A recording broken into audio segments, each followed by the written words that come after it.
Assalamualaikum warahmatullahi wabarakatuh. Bismillahirrahmanirrahim. Alhamdulillahirabbil alamin. Wa bihi nasta'in ala umurid dunya waddin. Wassalatu wassalamu ala asyrafil anbiya'i wal mursalin. Sayyidina wa maulana amma ba'du.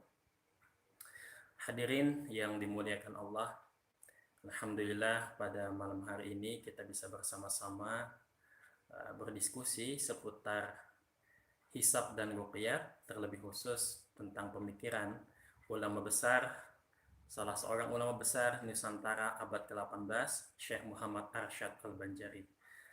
Sebelum kita memulai, alangkah lebih baiknya terlebih dahulu kita bersama-sama mengirimkan bacaan Fatihah kepada yang Al-Mukarram Syekh Muhammad Arsyad Al-Banjari. Ila hadits Nabi Muhammad sallallahu alaihi wasallam. Al-Fatihah. A'udzu billahi minasyaitonir rajim. Bismillahirrahmanirrahim. Alhamdulillahirabbil alamin arrahmanir rahim maliki yaumiddin. Iyyaka na'budu wa iyyaka nasta'in. Ihdinas siratal mustaqim. Siratal ladzina an'amta 'alaihim ghairil maghdubi 'alaihim waladdallin. Amin. Hadirin yang dimuliakan Allah, alhamdulillah kami di sini di Kota Semarang sehat walafiat. Mudah-mudahan para hadirin juga di rumah dalam keadaan sehat walafiat, berbahagia dan dalam naungan Allah Subhanahu wa taala. Sebelum kita berbicara panjang lebar tentang pemikiran hisab ruqyah Syekh Muhammad Arsyad Al-Banjari, terlebih dahulu saya akan sedikit memberikan pengertian apa itu ilmu falak, dasar-dasar ilmu falak. Yang pertama, ilmu falak itu adalah sebuah ilmu eksak. Jadi ilmu yang berbicara tentang benda-benda langit, matahari, bulan, bintang. Falak, kata falak sendiri itu adalah orbit. Maka ketika disebut ilmu falak, ilmu yang mempelajari tentang lintasan-lintasan benda-benda langit, termasuk yang yang dimaksud benda langit itu adalah bumi. Itu adalah merupakan satu benda langit. Nah, seperti halnya juga matahari, bulan, dan bintang. Kemudian nama lain daripada ilmu falak itu diantaranya adalah ilmu miqat. Miqat itu asal katanya waktu. Karena ilmu ini berbicara tentang bagaimana kita menentukan waktu sholat, bagaimana waktu pengamatan terhadap bayang-bayang matahari yang bukan ke arah kiblat. Kemudian begitu juga berbicara tentang kapan masuknya bulan suci Ramadan dan kapan masuknya Idul Fitri. Itu berkaitan dengan waktu. Selain disebut dengan ilmu miqat, ilmu falak juga disebut dengan ilmu handasah. Setelah itu ada lagi namanya ilmu hisab, karena memang praktiknya ilmu ini mempergunakan hisab sebagai kerjanya. Jadi kerjanya adalah menghitung posisi benda langit. Jadi baik posisi waktu, miqat zamani maupun miqat makani. Kemudian ada lagi namanya adalah disebut juga ilmu hay'ah. Nah, kemudian berbicara tentang siapa sejarah ilmu falak itu, siapa penemu pertama kalinya. Jadi ilmu falak ini dalam literatur banyak kitab falak itu penemu an-nawadi' ilmu falak wa Nabiullah Idris alaihi salam. Bahwasanya yang menemukan pertama kali ilmu falak atau ilmu astronomi yang disebut orang sekarang ini itu adalah Nabi Idris alaihi salam. Beliau dikenal sebagai seorang ahli astronom. Nah, jadi Idris itu kalau kita cari dalam banyak literatur ada beberapa nama yang disematkan kepada Nabi Idris. Bisa juga kalau Idris itu adalah nama yang disebutkan di dalam Al-Qur'an, wa dzkur fil kitab Idris. Kemudian ada lagi nama lainnya di dalam Injil dan Taurat itu adalah Henoh dan Ahnoh. Kemudian di dalam mitologi Yunani itu Nabi Idris itu disebut dengan sebutan Hermes. Adapun di dalam mitologi Romawi disebut dengan Merkuri. Nah, ini adalah seputar tentang siapa itu penemu ilmu falak yang pertama kali. Akan tetapi ketika kita lacak lebih jauh, ilmu falak itu ternyata disebutkan dalam kitab Saba'iqud Dahab fi Ma'rifati Qaba'ilil Arab yang ditulis oleh As-Suwaidi. Penemunya adalah Nabi Unus alaihi salam, bukan Yunus tapi Unus. Nah, Unus itu adalah cucu daripada Nabi Adam. Jadi Unus bin Syed bin Adam alaihi salam. Nah, tapi ketika kita membaca semisal buku yang ditulis oleh Syekh Muhammad Yasin Al-Fadani, yang ulama besar, bahwa penemu ilmu falak itu adalah Nabi Adam alaihi salam. Jadi Nabi Adam itulah yang pertama kali menemukan. Di dalam Al-Quran disebutkan wa'allama Adam al-asma'a kullaha. Jadi Allah mengajarkan semua nama-nama yang ada di muka bumi dan yang ada di langit. Nah, kemudian banyak ya terkait tentang sejarah ilmu falak itu sampai akhirnya nanti termasuk juga Nabi Daud alaihi salam. Nabi Daud itu adalah seorang nabi yang pertama kali membuat kompas. Jadi kompas itu besi. Kemudian yang pertama kali membuat kompas itu adalah Nabi Daud. Wa alanna lahul hadid, di dalam Al-Quran disebutkan. Kemudian ada lagi namanya Nabi Musa alaihi salam. Nabi Musa dikenal orang yang pertama kali menggunakan mizwala. Mizwala itu dalam bahasa astronomi disebut dengan sundial. Jadi tongkat kecil. Nah, tongkat kecil itu beliau bawa di dalam saku, dibawa kemana-mana. Itu untuk mengetahui bayangan matahari. Sehingga posisi bayangan matahari itu sudah sampai berapa, itu untuk mengetahui waktu sholat. Nah, dan tentunya waktu sholat pada zaman nabi-nabi terdahulu itu berbeda dengan waktu sholat yang pada kita sekarang. Jadi kalau kita itu diwajibkan 5 waktu, nabi-nabi terdahulu ada yang diwajibkan hanya 1 waktu. Ada yang di waktu pagi dan di waktu petang. Sama halnya di dalam agama Islam. Pertama kali kita tidak diwajibkan sholat 5 waktu. Jadi apa yang pertama kali diwajibkan kepada kita? Jadi kepada umat Islam yang pertama kali disebutkan di dalam kitab Sabilal Muhtadin yang nanti akan kita bahas, bahwa pertama kali yang diwajibkan kepada Nabi Muhammad sebelum sholat 5 waktu itu adalah sholat tahajud. Nah, jadi sholat tahajud itu adalah sholat yang pertama kali diwajibkan sebelum ada perintah sholat fardu 5 waktu. Disebutkan di dalam kitab Sabilal Muhtadin yang nanti akan lebih panjang kita bahas di sana. Nah, ketika Nabi Muhammad Sallallahu Alaihi Wasallam beliau itu hidup, itu untuk penentuan masalah awal bulan Komariah, waktu sholat dan lain sebagainya, itu panduannya adalah beliau sendiri dengan diajarkan oleh malaikat Jibril. Jadi kata Rasulullah di dalam sebuah hadis itu, Jibril itu mendatangi aku ketika bayang-bayang suatu benda, ketika zawal itu datang Jibril, kemudian aku sholat diimami oleh Jibril. Kemudian ketika bayang-bayang itu panjangnya sama dengan benda, itu masuk waktu asar. Kemudian ketika tenggelam matahari itu masuk waktu maghrib. Kemudian ketika hilang syafaq, syafaq ahmar itu hilang, maka melakukan sholat fardu isya. Nah, ini waktu-waktu sholat yang diajarkan oleh malaikat Jibril. Nah, ketika Rasulullah meninggal, itu ada di antara sahabat yang juga ahli dibilang ilmu hisab dan ruqyah. Di antaranya adalah disebutkan di dalam kitab Al-Fawaid fi Ilmil Bahri wal Qawaid, yaitu Umar bin Khattab, Ibnu Abbas radhiyallahu an, kemudian juga ada Ibnu Umar, kemudian juga ada Ali bin Abi Thalib. Maka semuanya itu merupakan ahli falak, tokoh falak di era sahabat. Nah, kemudian panjang perjalanannya sehingga sampai ilmu falak itu masuk ke Indonesia. Ada beberapa catatan kapan masuknya ilmu falak itu di Indonesia. Yang pertama, sejak zaman Wali Songo itu sudah ada ilmu falak. Kemudian pada abad 18 itu dipelopori dengan 2 orang tokoh. Yang pertama adalah Syekh Abdurrahman Al-Misri, kemudian juga Syekh Muhammad Arsyad Al-Bahri. Nah, 2 orang tokoh ini, Syekh Abdurrahman Al-Misri, Syekh Arsyad Al-Banjari, kemudian juga Syekh Abdul Wahab Bugis dan Syekh Abdul Samad Palembang, itu dikenal dengan 4 serangkai. Nah, 4 serangkai ini yang dulunya pada abad 18 itu menimba ilmu di Mekkah Mukarramah dan Madinah Munawwarah.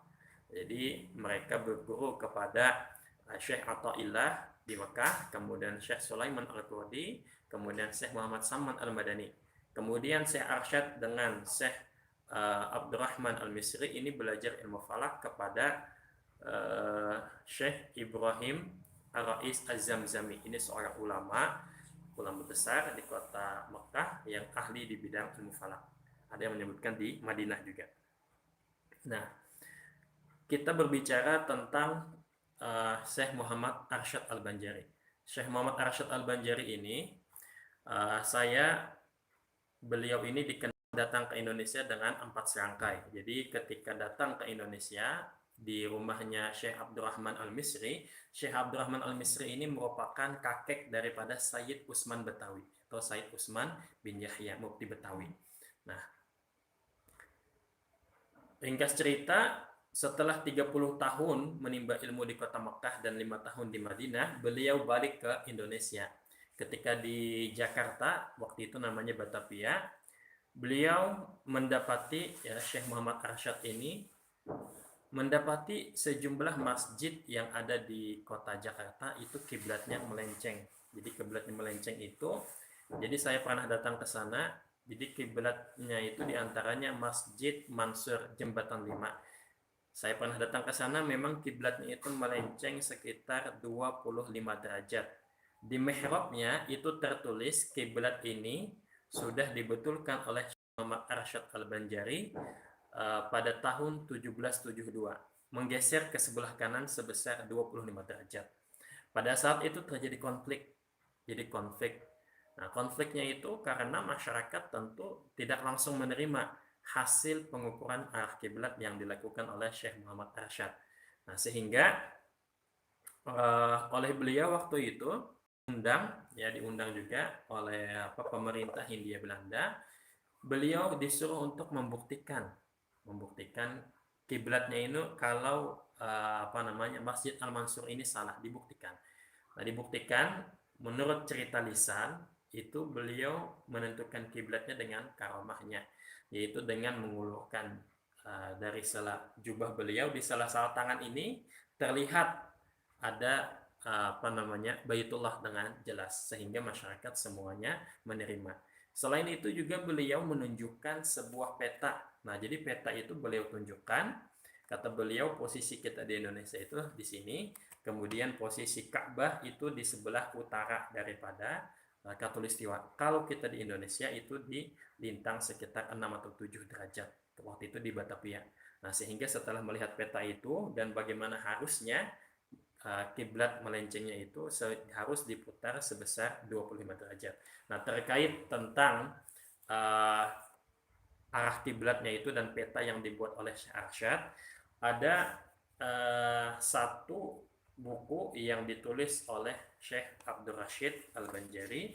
Beliau ini mengutip daripada karangan Syekh Muhammad Arsyad Al-Banjari. Jadi saya mengira ini adalah gambar peta yang dibikin oleh Syekh Muhammad Arsyad Al-Banjari, kemudian diadopsi oleh Syekh Abdul Rashid ketika beliau studi di Makkah Al-Mukarramah, di Al-Azhar, Syekh Abdul Rashid. Nah, ini yang diambil dari kitab Parukunan. Jadi kalau kita cari kitab Parukunan, itu yang ada gambarnya Ka'bah seperti ini tidak diketemukan yang ada di Indonesia. Adanya itu yang cetakan Mesir. Ini cetakan yang pertama. Nah, ini merupakan ringkasan daripada kitab Sabilal Muhtadin. Masalah kiblat, Syekh Arsyad itu juga mempunyai satu risalah, judulnya itu Risalatul Kiblat. Nah, Risalatul Kiblat ditulis oleh Syekh Muhammad Arsyad. Dari mana saya tahunya kalau Syekh Arsyad itu mempunyai kitab falak yang berjudul Risalatul Kiblat? Ada dua temukan. Yang pertama, saya membaca kitab Mizan yang ditulis oleh Syekh Mansur Al-Batawi. Ini adalah kakek daripada Ustadz Yusuf Mansur. Dalam kitab Mizanul I'tidal itu beliau menyebutkan bahwa Syekh Arsyad itu mempunyai kitab yang berjudul Risalatul Kiblat. Kemudian juga ditulis oleh Sayyid Utsman Betawi. Sayyid Utsman Betawi, Mufti Batavia, itu menulis satu risalah berjudul Mangkulat Mangkulat min Risalatil Qiblah li Syekh Arsyad Al-Banjari. Nah, ini merupakan satu kutipan-kutipan daripada risalah-risalah yang ditulis oleh Syekh Muhammad Arsyad Al-Banjari. Kemudian satu lagi yang saya temukan, kitab ini berasal disimpan ada di Ketapang. Jadi naskah aslinya itu ada di Ketapang. Saya membacanya itu ada judul biografi Syekh Arsyad, tebal 1000 halaman. Kitabnya itu ada di Malaysia. Jadi ini bukunya. Nah, biografi agung Syekh Muhammad Arsyad Al-Banjari. Di dalam buku ini disebutkan ada satu kitab falak yang ditulis oleh Syekh Arsyad, namanya Kuratul Ard wa Khatul Istiwa. Jadi tentang bola langit, tentang bola bumi, dan garis-garis peta yang ada di Khatulistiwa. Itu yang disusun oleh Syekh Muhammad Arsyad. Kemudian tadi ada beberapa risalah. Yang pertama Risalatul Qiblat, yang kedua Kuratul Ard wa Khatul Istiwa, yang ketiga adalah Risalah Ilmu Falak. Risalah Ilmu Falak ini ditulis oleh cucunya Syekh Muhammad Arsyad Al-Banjari. Nah, jadi risalahnya itu masih manuskrip. Saya mendapatkannya dari Al-Mukarram Kiai Haji Muhammad Irsyad Zain, atau yang dikenal dengan Abu Daudi. Ini adalah fotokopi daripada manuskrip, belum pernah dicetak. Ini karya Syekh Arsyad, tapi ditulis oleh anak beliau yang bernama Syekh Abdurrahim. Berbicara tentang gerhana matahari. Jadi kalau kita membaca di sini, tentu tidak bisa dipahami oleh semua orang, karena istilah-istilah yang ada di sini seperti halnya istilah ta'dil, hissoh, alamah, mu'addalah, kemudian ada sanah mabsutah, kemudian ada sanah majmu'ah, dan lain sebagainya.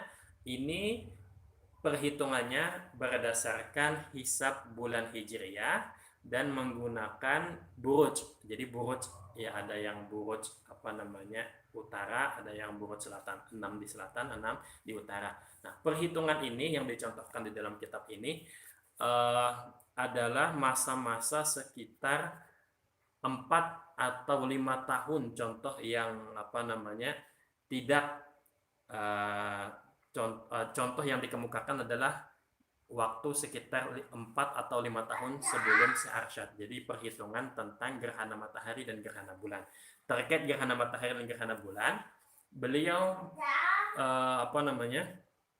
menjelaskan bahwa gerhana itu, kalau gerhana matahari, bukan mataharinya yang redup, akan tetapi mataharinya itu bercahaya akan tertutup. Nah, tertutup sehingga tidak kelihatan, tapi dia tetap bercahaya. Seperti halnya lampu itu tetap mengeluarkan cahaya. Kalau kita tutup tangan kita akan tidak melihat lampu tersebut. Begitulah kita tidak melihat matahari sehingga terjadi gerhana. Kalau gerhana bulan itu beliau mengibaratkan adalah seperti halnya cermin. Jadi cermin itu tidak mengeluarkan cahaya, akan tetapi dia itu memantulkan cahaya. Jadi dalam bahasa Al-Quran ada yang namanya dhaya. Dhaya itu mengeluarkan cahaya, tapi kalau memantulkan cahaya itu adalah namanya nur. Nah, kemudian saya menemukan juga, mengumpulkan sejumlah poin-poin penting terkait tentang hisab ruqyat di dalam kitab Sabilal Muhtadin. Ada sekitar 150-an yang saya ambil kutipan-kutipannya, akan tetapi saya hanya meringkas yang penting-pentingnya saja. Yang pertama terkait tentang arah kiblat, kemudian juga terkait tentang waktu sholat, kemudian juga tentang awal bulan Qamariyah, dan juga tentang fenomena alam, apa yang kita lakukan ketika terjadi fenomena-fenomena alam yang dahsyat maupun yang biasa, yang disebutkan di dalam kitab Sabilal Muhtadin. Nah, yang pertama, hukum menghadap kiblat. Hukum menghadap kiblat itu, kata Syekh Arsyad Al-Banjari, hukumnya sama seperti mayoritas ulama Syafi'iyah, bahwa menghadap kiblat itu merupakan salah satu syarat sahnya sholat. Jadi syarat sah sholat itu harus menghadap kiblat. Ulama berbeda pendapat apakah yang dimaksud menghadap kiblat itu menghadap arahnya atau menghadap bangunan Ka'bahnya? Nah, Syekh Arsyad sendiri beliau mengatakan yang wajib kita hadapkan itu adalah menghadap Ainul Ka'bah, bangunan Ka'bahnya. Sehingga kalau semisal kita menghadap ke arahnya saja itu masih belum dikatakan menghadap dengan sebenarnya. Jadi syarat sah sholat dikatakan sah kalau kita betul-betul menghadap ke bangunan Ka'bah tersebut. Nah, oleh karena itu, bagaimana menentukannya itu harus ada satu disiplin ilmu yang membahas tentang itu.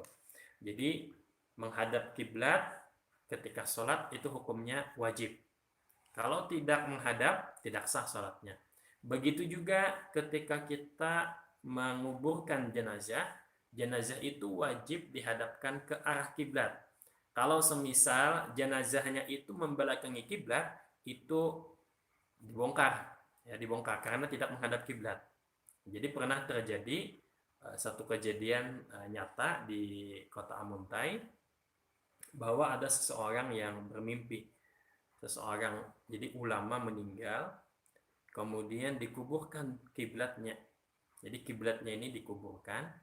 Nah, akan tetapi arahnya ini berbeda, ya, berbeda.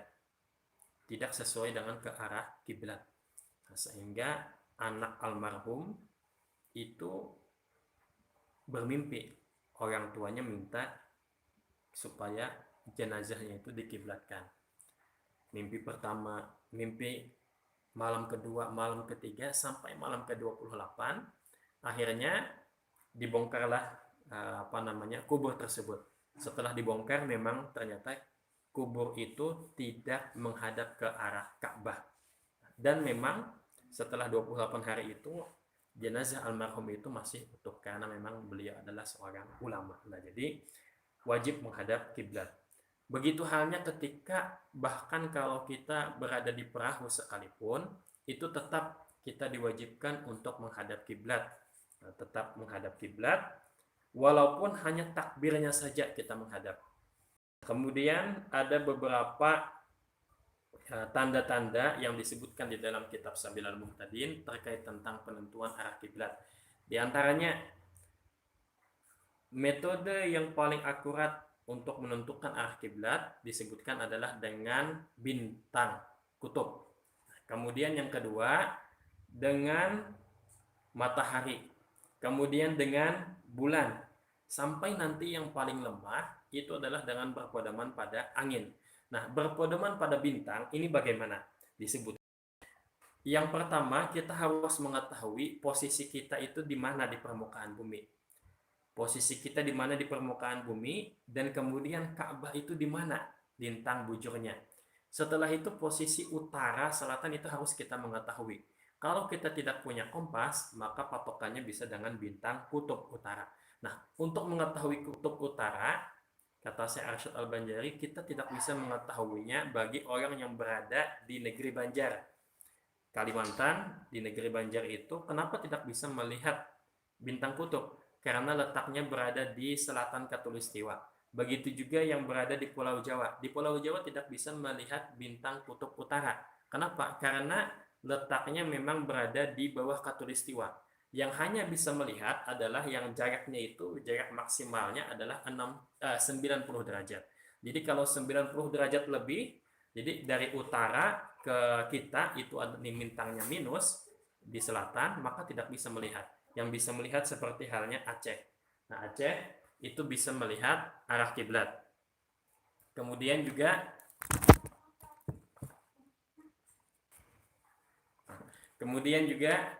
kalau kita berada di Mekah itu bisa melihat bintang kutub karena Mekah itu lintangnya 21 derajat. Kemudian di Madinah itu kata Syekh Arsyad juga bisa dilihat karena lintangnya positif 24 derajat. Nah, kalau berada di Mesir semisal, arah kiblatnya bagaimana?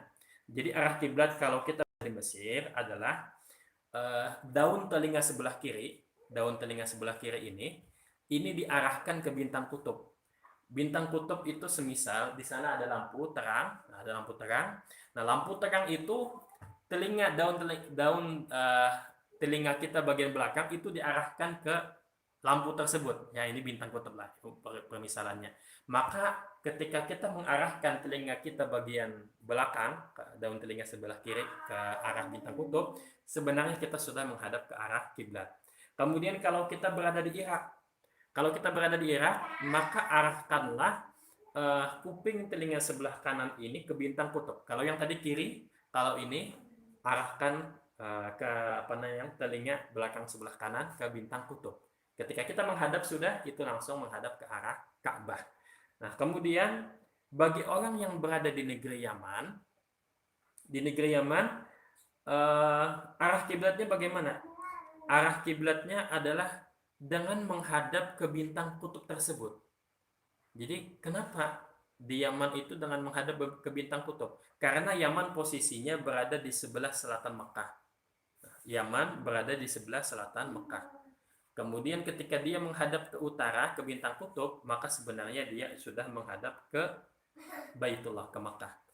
Kemudian bagi orang yang berada di Syam itu sebelah utara kota Makkah. Jadi sebelah utara lintangnya positif, maka arah kiblatnya adalah ketika dia mengarahkan belakang kepalanya ini ke bintang kutub, berarti dia menghadap ke selatan, itulah arah kiblatnya. Nah, ini pedoman-pedoman dengan bintang.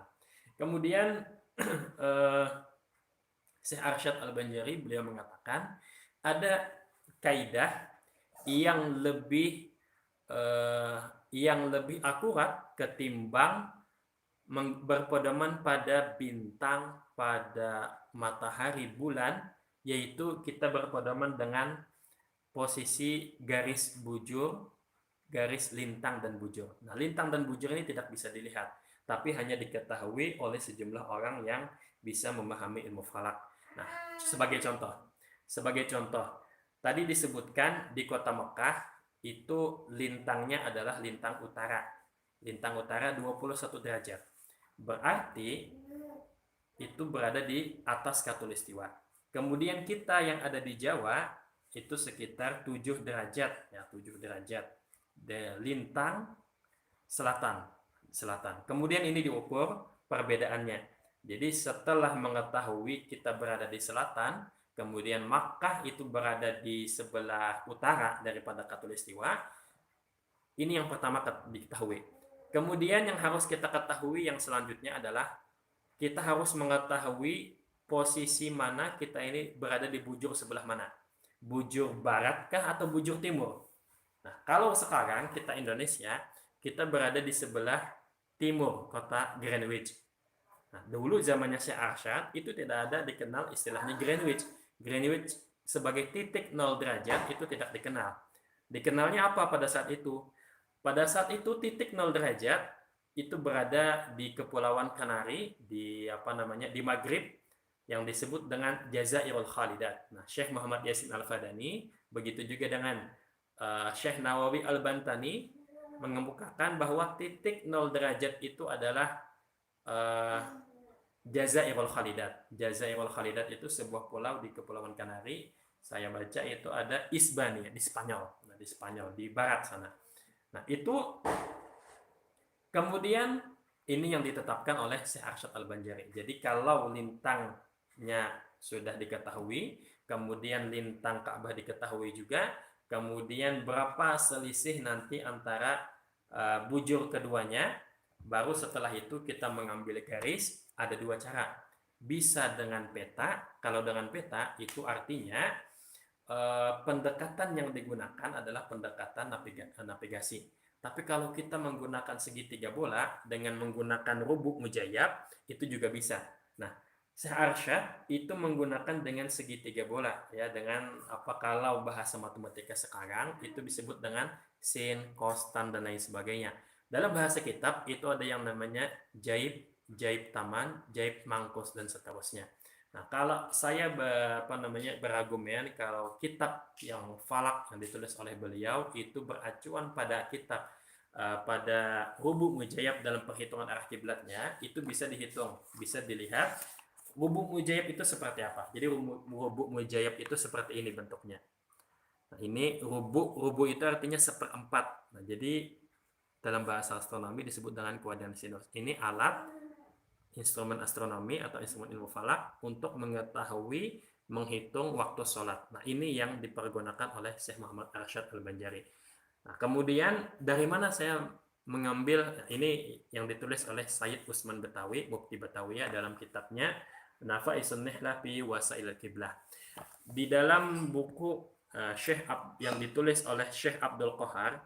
Syekh Abdul Qahar ini adalah ulama besar Indonesia ya di Batavia yang beliau itu menyambut kedatangan Syekh Muhammad Arsyad Al-Banjari ketika datang dari Mekah di Batavia. Nah, ini bukunya berbicara tentang ini naskah kuno berbicara tentang arah kiblat dan waktu salat dengan rubuk mujayyab perhitungannya. Oke. Itu yang berkaitan dengan tentang arah kiblat.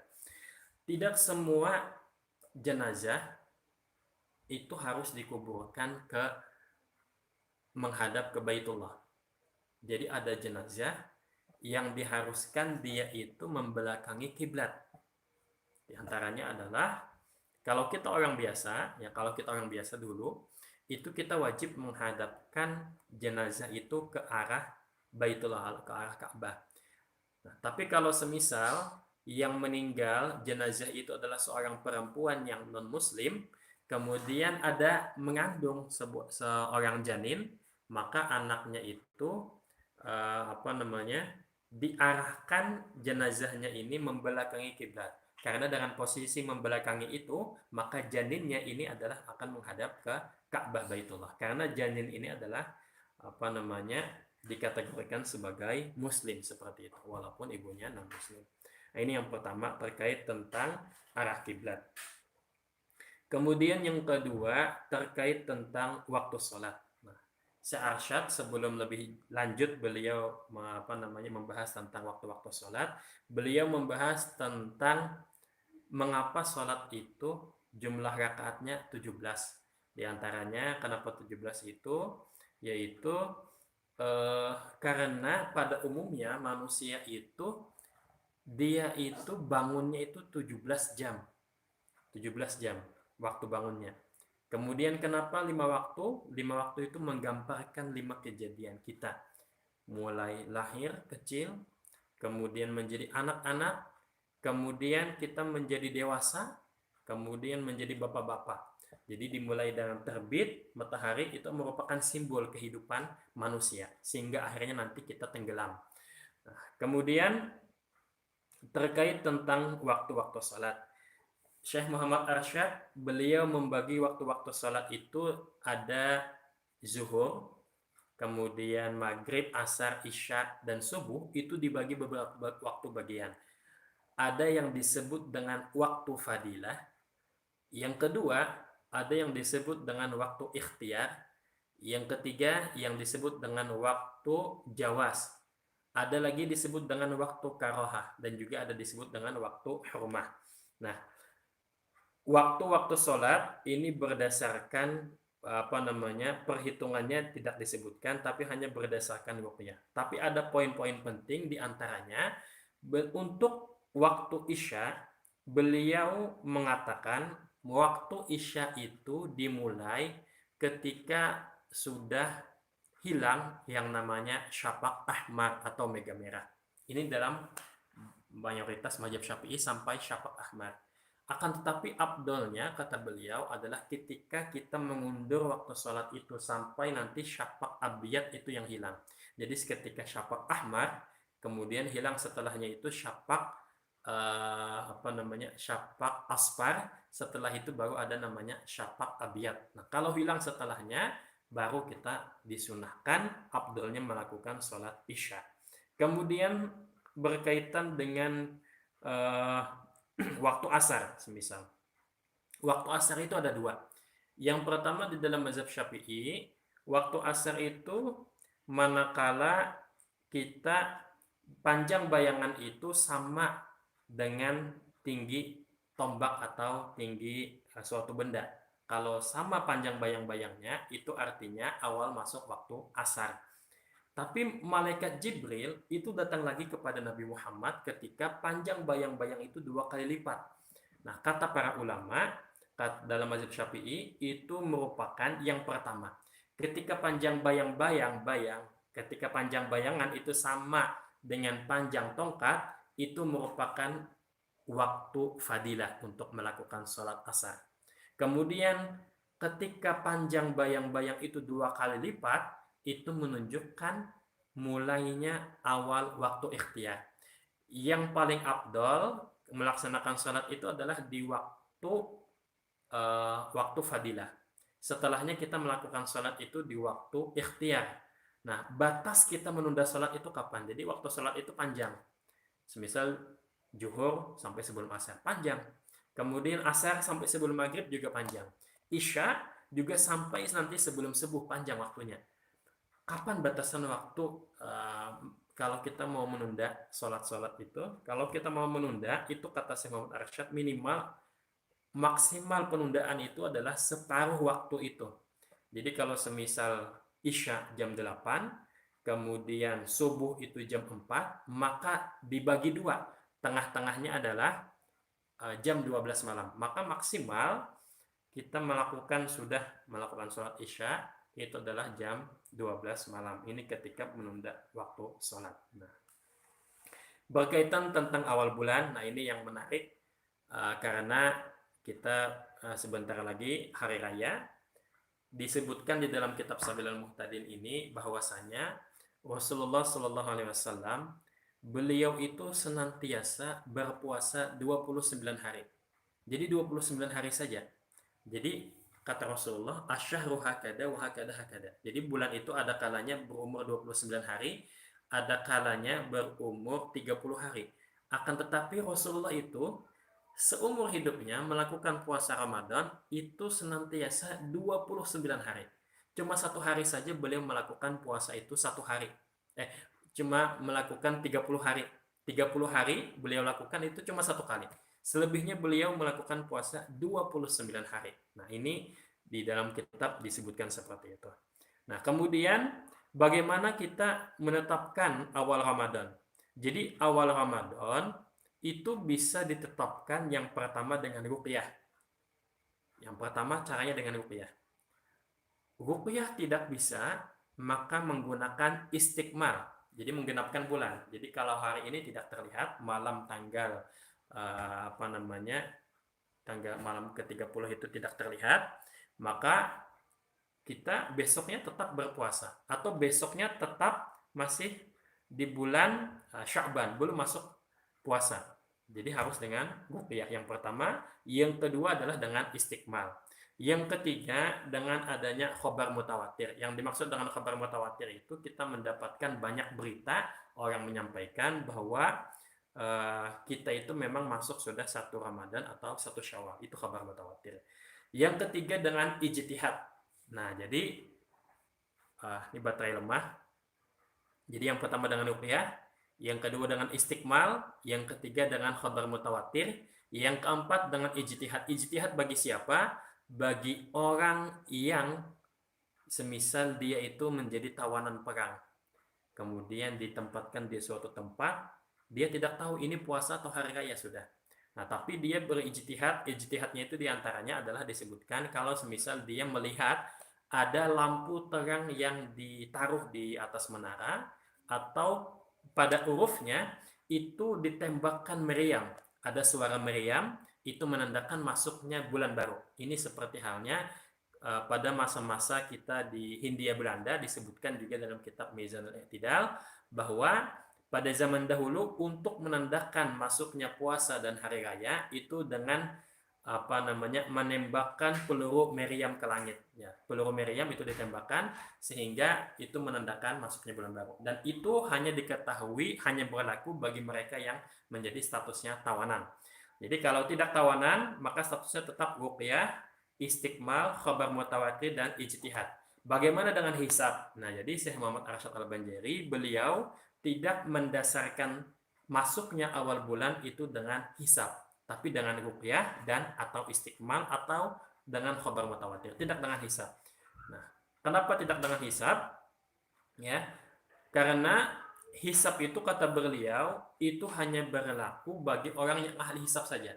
Orang yang tidak ahli hisab dia tidak boleh ikut-ikutan. Jadi Kalau seseorang ahli hisab besok puasa itu berlaku boleh dia mengamalkan hisabnya itu untuk dirinya sendiri, tapi tidak untuk orang lain. Nah, ini berkaitan dengan masuknya puasa. Lalu ada lagi kalau semisal disebutkan bagaimana ada seseorang yang dia itu melihat dalam mimpi Rasulullah itu mengabarkan kepada dia. Jadi kata Rasulullah, besok adalah puasa, besok hari raya. Dia dapat kabar itu dalam mimpi.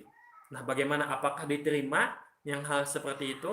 Jadi kata Syekh Muhammad Arsyad, hal yang demikian itu tidak bisa diterima. Seorang hakim tidak boleh menerima persaksian hanya berdasarkan mimpi melihat Nabi dalam mimpinya. Jadi mimpi melihat Nabi, Nabi mengabarkan besok puasa atau besok hari raya, ini tidak bisa dijadikan pegangan. Bukan meragukan dia bertemu Nabi, tidak, akan tetapi karena dia itu statusnya dalam keadaan tidur sehingga tidak bisa dijadikan pegangan. Kemudian seseorang yang melihat hilal itu dia harus bersaksi. Persaksiannya bagaimana? Jadi dia bersaksi, wahai Tuan Hakim atau Qadi, saya betul-betul melihat hilal, bukan dengan ucapan saya menyatakan besok puasa, itu tidak, akan tetapi harus berdasarkan saya melihat hilal. Dan tidak disyaratkan harus berapa orang, khusus puasa cukup dengan satu orang saksi yang dia itu adil dan bukan anak-anak. Nah, kemudian kalau persaksiannya diterima, maka qadhi memutuskan besok puasa atau tidak dengan keputusan yang dilihat oleh peruqyah tadi. Nah, kemudian di dalam kitabnya Sabilul Muhtadin ini disebutkan, Syekh Muhammad Arsyad Al-Banjari menjelaskan bahwa kita yang berpuasa di Pulau Jawa, kemudian apakah kita mengikuti pendapat orang yang berpuasa di Malaysia atau di Singapura atau di Brunei atau di negara-negara lain, itu ternyata disebutkan di sini tidak. Karena Indonesia, negeri kita itu mempunyai satu matla. Jadi matla kita itu berbeda dengan Mekah. Mekah berbeda dengan Mesir. Mesir berbeda dengan Indonesia. Sehingga perbedaan matla, kalau semisal di Indonesia melihat hilal, tidak lantas daerah yang berada di sebelah barat itu mengikuti Indonesia. Kalau semisal di Mekah itu melihat hilal, tidak lantas kita yang berada di Indonesia ini ikut-ikutan dengan Mekah, atau kita ikut-ikutan dengan ruqyah, hasil ruqyahnya Mesir, itu tidak, karena kita berlainan matla. Nah, disebut satu matla itu manakala jarak antara negeri yang satu dengan negeri yang lain itu sebesar 24 parsah. Atau dalam kitab yang lain disebutkan sebesar 8 derajat. Jadi kalau selisih antara negeri A dengan negeri B itu lebih besar daripada 8 derajat, maka itu disebut dengan berbeda matla, ikhtilafun matla. Tapi kalau Jawa dan Madura ini berdekatan, sehingga itu disebut dengan berada pada satu matla, ittihadul matla. Nah, ini berkaitan dengan awal bulan Qamariah. Kemudian disebutkan juga, kalau semisal seorang saksi melihat hilal, mohon maaf pemirsa, baterai kita mau habis, nanti mudah-mudahan cukup kajian kita kalau semisal habis. Oke, kita lanjutkan. Untuk seseorang yang melihat hilal, jadi ada orang melihat hilal, dia melihat hilal pada malam ke-30 bulan Ramadan atau pada malam ke-30 Syawal, dia melihat hilal, ya. Akan tetapi dia ini lambat mengabarkan kepada qadhi, sehingga persaksiannya ini besok itu orang masih puasa. Semestinya besok itu hari raya, tapi karena dia terlambat mengabarkan, akhirnya besok itu menjadi puasa. Kalau dia sampaikan pada besok harinya sebelum zuhur, sebelum waktu istiwa, maka kita hendaknya mengumpulkan jamaah, kemudian kita sholat Idul Fitri pada hari ke-30 Ramadan yang kita sangka 30 Ramadan, padahal itu sudah masuk 1 Syawal. Maka semisal jam 10 dia mendapatkan kabar sebelum zuhur, kumpulkan manusia, kita berbuka puasa dan kita sholat Idul Adha.